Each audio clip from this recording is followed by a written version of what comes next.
Isang mainit po na usapin na naman dito sa mundo ng cryptocurrency ang siyang ating pag-uusapan ngayon. At ito po ay ang patuloy na laban ng Ripple laban sa SEC. Sa gitna ng mga haka-haka at espekulasyon tungkol sa posibleng pag-aayos ng kaso, ang presyo ng XRP ay patuloy po na tumataas.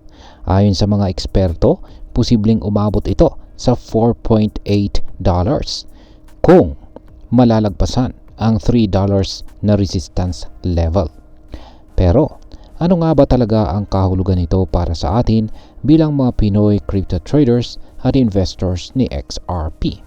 At maliban po rito ay ano ang magiging epekto ng settlement na ito sa hinaharap ni XRP? Kaya yan po ang siyang ating aalamin sa video na ito. Pero bago po tayo magpatuloy ay pakibasa na lamang po ang disclaimer dito sa ibaba ng ating screen.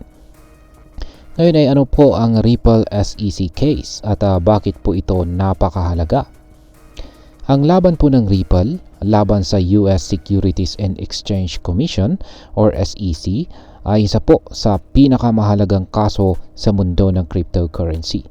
Nagsimula pa ito nitong December 2020 nang kasuhan po ng SEC ang Ripple Labs dahil sa umano'y illegal na pagbebenta ng XRP bilang isang unregistered security. Sa loob ng mahigit 3 taon, patuloy po ang labanan sa korte. May mga panig na naniniwala na magiging pabor kay Ripple ang desisyon, habang ang iba naman ay nagsasabing maaring magbayad ang Ripple ng malaking multa kapalit ng kanilang kalayaan sa regulasyon. Sa kabila nito, nananatili ang optimism sa crypto community, lalo na't lumalakas ang espekulasyon na malapit na pong matapos ang kaso sa pamamagitan ng isang settlement. Ngayon ay bakit po tumataas ang presyo ni XRP? Ayon po sa market analyst na si Egrag Crypto ay may posibilidad daw na umabot sa XRP sa $4.8. At yan ay kung malalagpasan nito ang $3 na price level. Ang pangunahing dahilan ng pagtaas ng presyo ay ang lumalakas po na pag-asa ng mga traders na magiging positibo ang resulta ng kaso. Kapag naging paborable ito kay Ripple, maaring magkaroon po ng massive rally sa XRP na posibleng magtulak ng presyo nito sa all-time highs. Dagdag pa rito, marami pong mga institutional investors ang nag-aabang sa desisyong ito. Kapag naayos po ang kaso, maaari itong humikayat ng mas maraming malalaking kumpanya na gumamit ng XRP sa kanilang financial operations na siyang magpapalakas lalo sa demand at presyo nito. Ngayon ay ano naman po ang mga posibleng resulta ng settlement?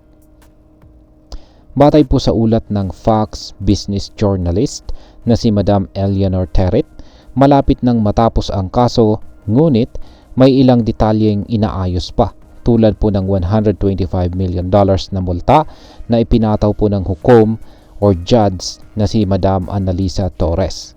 Posibleng mapababa o mabago ang terms ng settlement. Depende po sa negosasyon ng Ripple at ng SEC. Samantala, ayon naman po kay Attorney Jeremy Hogan, may dalawang posibleng senaryo para sa settlement.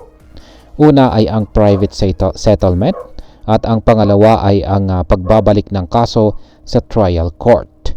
Ayan, pagdating po sa private settlement, posible pong magkasundo ang Ripple at SEC sa terms na hindi na kailangang dumaan sa korte.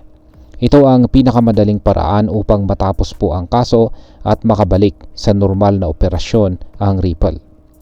Pero pagdating naman po sa pagbabalik ng kaso sa trial court, ay kung hindi po sila magkasundo sa settlement, maaring bumalik ang kaso sa korte para muling pag-aralan ng hukom. Ngunit ito ay may risk dahil maaring hindi pumayag ang hukom sa anumang pagbabago sa desisyon. Ngayon ay ano naman po ang mangyayari kay XRP kapag natapos na ang kaso? Ayan.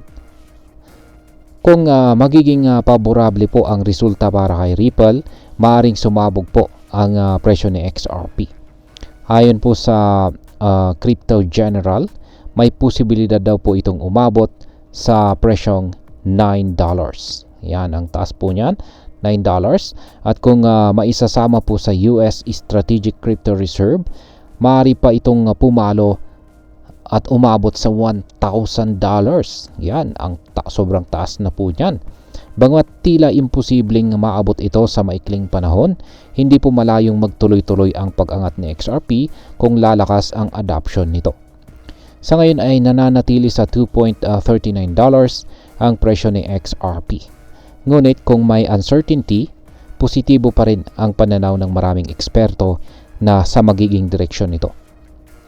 At ngayon ay ano naman ang maaring maging epekto nito para sa atin bilang mga Pinoy crypto traders at investors ni XRP. Para sa atin, ang settlement po ng Ripple SEC case ay maaring magdulot po ito ng mas malaking kumpiyansa kay XRP. Kung maging paborable ang desisyon, marami pong exchanges ang maaring magdagdag ng XRP sa kanilang platforms na siyang magpapalakas ng liquidity nito. Para po sa mga long-term investors, maaring maging magandang oportunidad ito upang bumili ng XRP habang hindi pa ito tuluyang sumasabog o hindi pa tuluyang sumasabog ang kanyang presyo. Ngunit tulad po ng ibang investments, mahalagang pag-aralan muna ang risk bago po tayo maglagay ng malaking puhunan dito. At ayan, bilang panghuli ay ano naman ang aking masasabi tungkol dito. Ang laban po ng Ripple laban sa SEC ay isa sa pinakamalaking legal battles dito sa mundo ng crypto. At anuman ang magiging resulta nito, siguradong mag-iiwan ito ng malaking epekto sa buong industriya. Kung magiging paborable ang settlement para kay Ripple, maaaring tumaas po ang adoption ng XRP at magiging mas matatag ito bilang isang digital asset. Gayunpaman, mahalaga pa rin na maging maingat at huwag pong magbase lamang sa hype. Ang crypto market ay puno po ng volatility, kaya't lagi pong tandaan ang golden rule ng investing kung saan ay invest only what you can afford to lose. At ayan, hanggang dito na lamang po tayo sa video na ito mga ka-crypto. Marami pong salamat sa panonood. Ingat po tayo lagi at God bless po sa ating lahat.